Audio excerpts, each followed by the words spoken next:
Vous savez que notre pays traverse une crise profonde, qu'il était important que nous, élus du Grand Kasaï, nous puissions venir répondre à l'invitation nous adressée par le président de la République. Et comme vous le savez, nous sommes venus, nous sommes les élus, représentants de la population. Il était de notre devoir de lui apporter au président de la République les désidérata de notre peuple, de l'espace Grand Kasaï, notamment en ce qui concerne les infrastructures, l'économie, la sécurité et les aspects politiques. Je crois qu'il y a des mémos que nous lui avons adressés, un mémo global et les mémos sectoriels concernant province par province, donc les 5 provinces de l'espace Grand Kasaï. Des consultations qui vont aboutir à l'union sacrée selon le vœu du président de la République qui a initié ces consultations. Est-ce que vous adhérez à cette union sacrée? Vous savez que nous sommes, il faut comprendre, hein, nous sommes venus ici, moi, vous connaissez ma famille politique. Et donc je suis venu, après avoir consulté ma hiérarchie politique, je suis venu dans le cadre du caucus de ma province et de l'espace Grand Kasaï pour les aspects qui concernent l'union sacrée. Peut-être que mes collègues vont en parler, mais moi, vous connaissez. Mais pas justement, parlons du caucus Grand Kasaï. Est-ce que le caucus adhère à l'union sacrée internationale? Bon, je ne suis pas la bouche autorisée de dire. Vous avez parlé de la crise, quelle pourrait être la solution pour arriver à ces crises?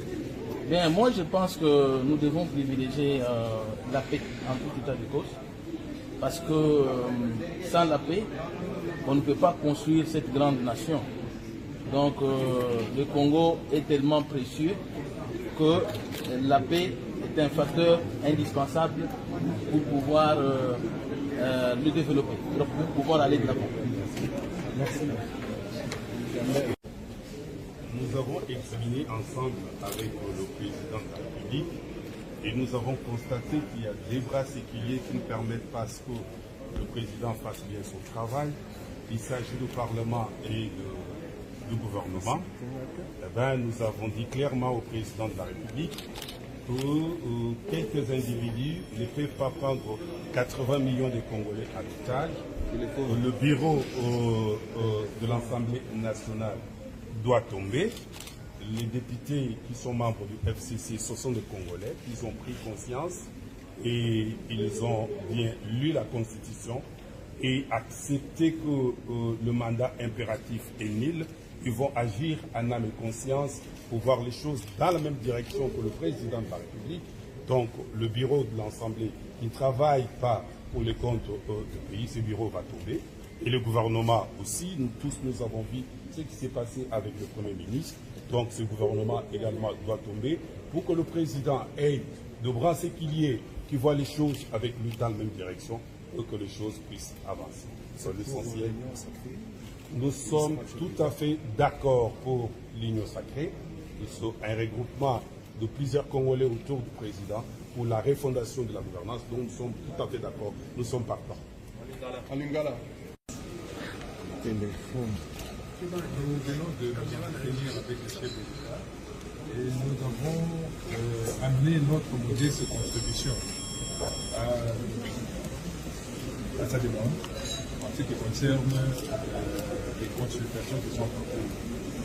Les caucus du Grand Katanga, qui représentent les 4 provinces, nous avons élaboré un mémo et ce mémo, nous l'avons remis au président de la République et nous avons pu brosser la situation générale de nos provinces.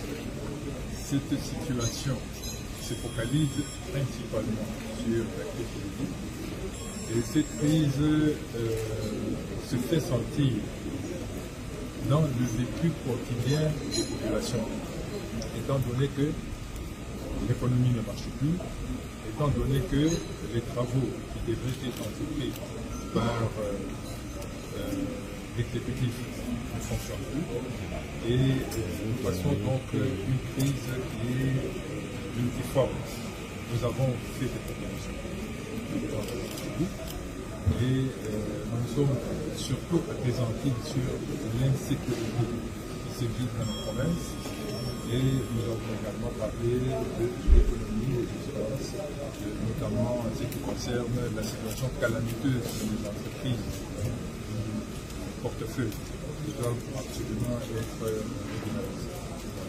Et quelle peut être la solution à la situation de crise? Quelle peut être la solution? Il s'agit d'une crise politique et la solution ne peut être que politique. Et nous ne pouvons que nous, en tant qu'élus, accompagner la magistrature, la première institution, à pouvoir trouver une solution idoine à ces problèmes. Et ces problèmes concernent les 4 provinces qui sont le Haut-Katanga, la province de Lualaba, la province de Tanganyika et la province de Haut-Lomé.